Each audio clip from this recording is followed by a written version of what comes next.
कि ओ बुराई पे बुराई कर रहा है, ओ बुराई पे बुराई कर रहा है, ये काम कोई और नहीं मेरा ही भाई कर रहा है।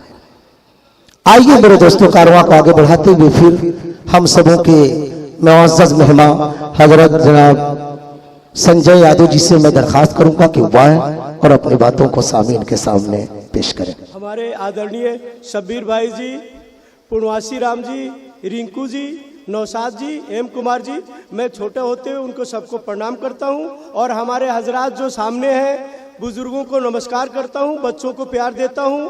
आज की जो कौमी एकता की बात होती है, गंगा जमुना तहजीब की बात होती है, आज कुछ लोगों ने हिंदू मुसलमान को रंगों में बांट दिया है। उनके लिए मैं एक छोटा सा पैगाम देना चाहता हूं। एक छोटे से फल का नाम लेना चाहता हूं, उसका नाम है तरबूज।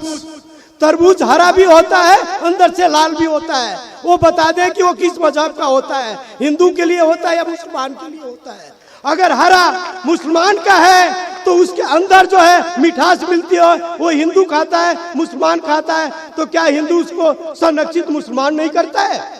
अंदर का फल, उसका रंग अगर जाति से है तो मुसलमान उसको कैद करके उसको सुरक्षित रहता है और हमको आपको वो मिठास देता है। तो क्या ये जाति, ये धर्म क्या हिंदुओं के लिए नहीं है? दूसरी एक और बात कहना चाहता हूँ कि आज अभी आप लोगों ने देखा था कि अटल बिहारी वाजपेयी जी का जब देहांत हुआ तो उनको कलश में डाल डाल के नदियों में डाला गया, नदियों में डाला गया।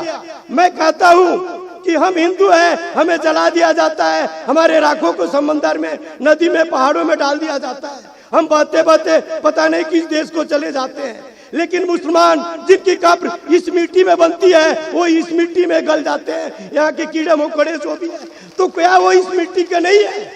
हमसे ज्यादा हिंदुस्तानी, हमसे ज्यादा अगर कोई इस मिट्टी का है तो वो मुसलमान कौम है, वो हमारे भाई है। तो मैं इतने ही कह के मैं चाहता हूँ हम हिंदू मुसलमान सिख ईसाई हमेशा एक रहे। कभी भी एक कलर के फूल से, एक रंग के फूल से गुलदस्ता नहीं बनता। जब तक 4 कलर के फूल और उसमें छोटी छोटी झाड़ियां नहीं लगाते हैं तो गुलदस्ता का असली स्वरूप नहीं आता। तो मैं इतने कह के आप सबको नमस्कार करता हूँ।